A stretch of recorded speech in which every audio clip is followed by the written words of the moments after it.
जी, break से आ गए वापस। आपको कहेंगे एक बार फिर से वेलकम बैक और बात करेंगे आपकी ओरल हेल्थ की, दांतों की बात करेंगे कि दांत सिर्फ हमारी मुस्कुराहट ही नहीं बल्कि मजमूई सेहत का भी हिस्सा है। लेकिन मुझे लगता है कि मुस्कुराहट का तो हिस्सा है ही, क्योंकि जब तक आप उस वक्त तक अच्छा मुस्कुरा नहीं सकते जब तक आपके अच्छे दांत ना हो। तो इसीलिए दांतों में कीड़ा लगना, मसूड़ों की बीमारियां, बच्चों के दांतों की खराबी और अक्सर दांत हम देखते हैं कि टेढ़े होते हैं, उसके साथ साथ रूट कैनाल कराना, डेंटल इम्प्लांट्स हो गए, जदीद कॉस्मेटिक डेंटिस्ट्री, ये सब जो हैं आज हर घर की मौजू है। हर घर में कोई ना कोई डेंटिस्ट के पास जा रहा होता है। डेंटिस्ट के पास जब जा रहे होते हैं तो कहते हैं कि अगर एक शख्स चला गया है घर का तो बाकी फैमिली ऑटोमेटिकली उनकी फैमिली बन जाएगी।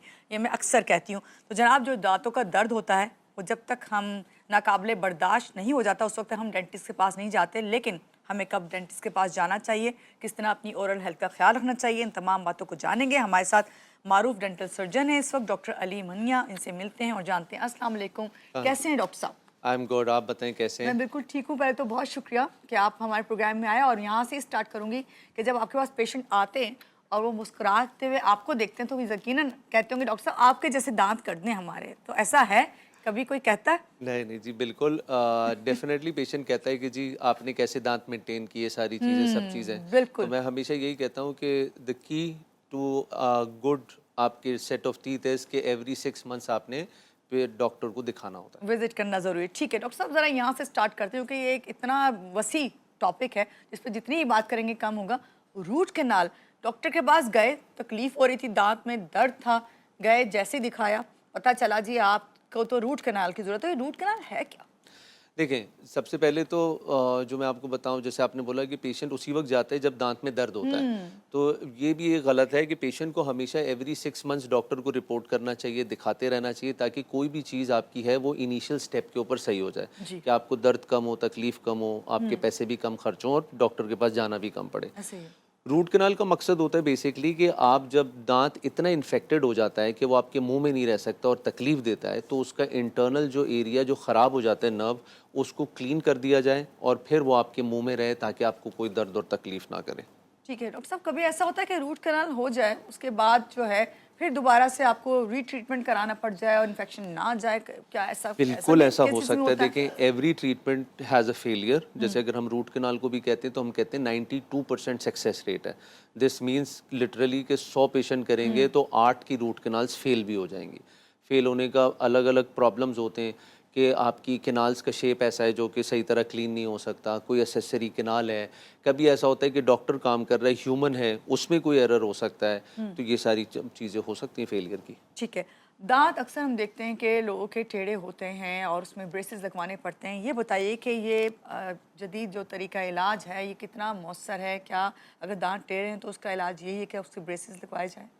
देखें, दांत जो टेढ़े होते हैं उसका जो इलाज है दैट इज़ ऑर्थोडोंटिक ट्रीटमेंट, जो कि वायर लगा के दांत स्ट्रेट किया जाता है। और ये बहुत पुराना इलाज है, मतलब कि इसके अंदर कोई वो लेटेस्ट चीज़ नहीं है कि मतलब कि आप सोचें कि काम कर रहा है नहीं कर रहा है। बल्कि इसमें तो अब और जिद्दत आ गई है कि अब वो वाले ब्रेसेस आ गए जो जो नज़र नहीं इनविजिबल आते, हैं। जिनको हम अलाइनर्स कहते हैं। दांत अगर टेढ़े हैं तो उसका एक ही हल है कि आप ब्रेसेस लगाएं। और उसकी जो आइडियल एज होती है, अगर हम कहें कि जब बच्चों के सारे दूध के दांत गिर जाते हैं और परमानेंट दांत आ जाते हैं, जी। तो that's around 13 to 15 years of age, तो वो करना चाहिए। एंड बिल्कुल मैं ये नहीं, कहता हूँ उसका अच्छा हमेशा कि रिजल्ट आता है फिर? एब्सोल्युटली ग्रेट रिजल्ट्स होते हैं। और मैं हमेशा कहता हूँ कि अगर if something can be change, जो आपको अच्छी नहीं लगती, जो स्ट्रेट नहीं है, तो why not go for it. ठीक है डॉक्टर अली, इम्प्लांट के बारे में बताइए कि आपका जो है इम्प्लांट करवाना हो दांत तो कितना ये मौसर है? और ये तरीका इलाज ज़ाहिर बात है ये भी पुराना है, कोई नया नहीं है। लेकिन अब कहा जाता है अगर दांत जो है आपका नहीं है और गिर जाते हैं अक्सर लोगों के दांत, तो इम्प्लांट कराने से जो है दांत को। देखिए, इम्प्लांट के अंदर बहुत जिद्दत आ गई विद टाइम। अगर आप देखें कि लास्ट पाकिस्तान के अंदर 10 साल पहले और अब देखें, तो इम्प्लांट पेशेंट भी बहुत लिटरेट हो गया कि पेशेंट करा लेता है और डॉक्टर भी बहुत वेल ट्रेंड हो गए। इम्प्लांट बिल्कुल, अगर आपकी एक जगह पे दांत नहीं है तो उस जगह पे दांत फिक्स करने के लिए आपको इम्प्लांट लगाना ज़रूरी है। स्पेशली वो लोग जिनके मुंह में कोई भी दांत नहीं होता, बत्ती सी लगी हुई होती है, पेशेंट हर खाने के बाद निकाल रहा है, क्लीन जिसे कर रहा डेंचर है, कहते हैं। डेंचर कहते हैं।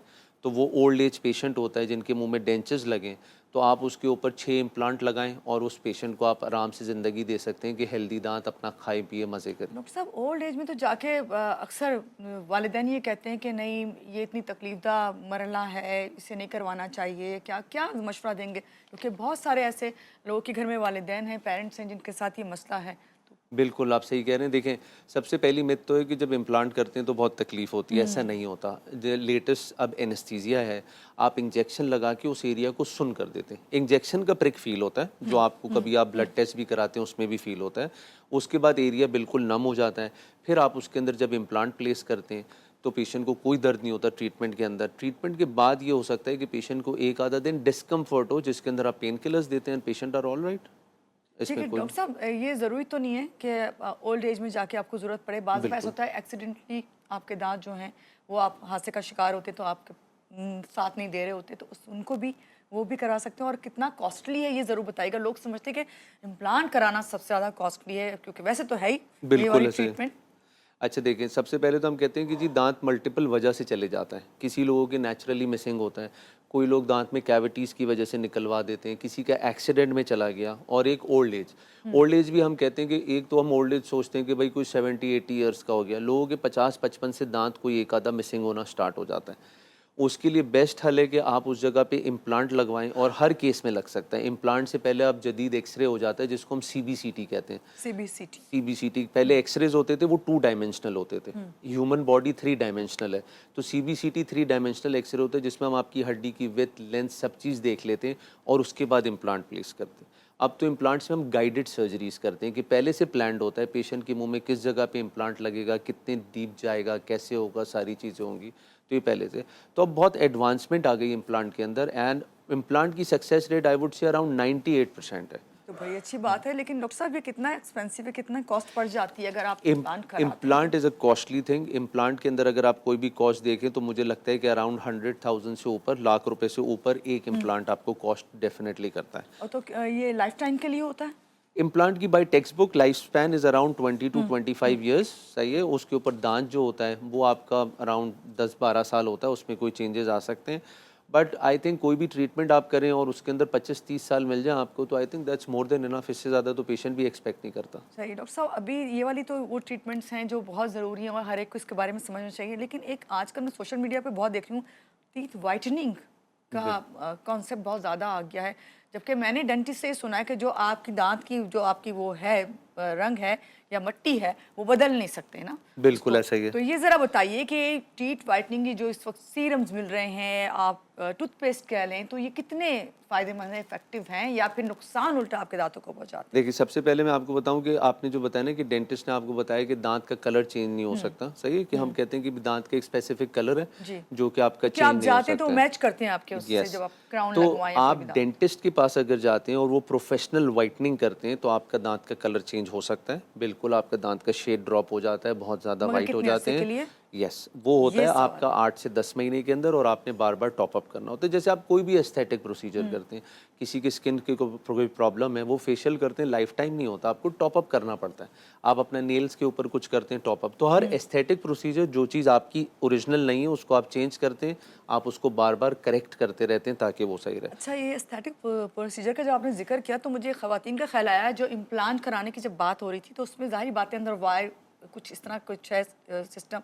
तो जब आप एस्थेटिक बाज़ ऐसी ट्रीटमेंट है जिसमें कुछ मशीनें इस्तेमाल होती हैं, तो क्या ऐसे में जो इन्होंने इम्प्लांट कराया वो स्किन की ट्रीटमेंट्स करवा सकते हैं वो? स्किन ट्रीटमेंट्स में कोई कॉन्ट्राइंडिकेशन नहीं है। इम्प्लांट टाइटेनियम स्क्रू होता है, सही है, तो उसके अंदर होता है। ये ज़रूर होता है कि अगर आपके मुंह में इम्प्लांट लगा है, जैसे मैंने आपके नीचे वाले जॉ में इम्प्लांट लगाया और आपको नीचे वाले जॉ का एमआरआई की ज़रूरत है, तो आप वो नहीं करा सकते क्योंकि मेटल डिस्टॉर्शन करता है। अब लेटेस्ट मशीन्स उसको भी कवर करती है, बट उसके मतलब आप ऑल्टरनेटिव सीटी स्कैन कर सकते हैं। अच्छा, सही। डॉक्टर साहब, आपसे और भी मुझे बात करनी है। मुझे ये भी पूछना है कि अपनी ओरल हेल्थ को बरकरार रखने के लिए कौन से रूल्स जो हैं अपनाने चाहिए ज़िंदगी में अपने, इस पे बात करते हैं। लेकिन यहाँ लेते हैं एक छोटी सी ब्रेक के बाद आप आते हैं, रहिए हमारे साथ।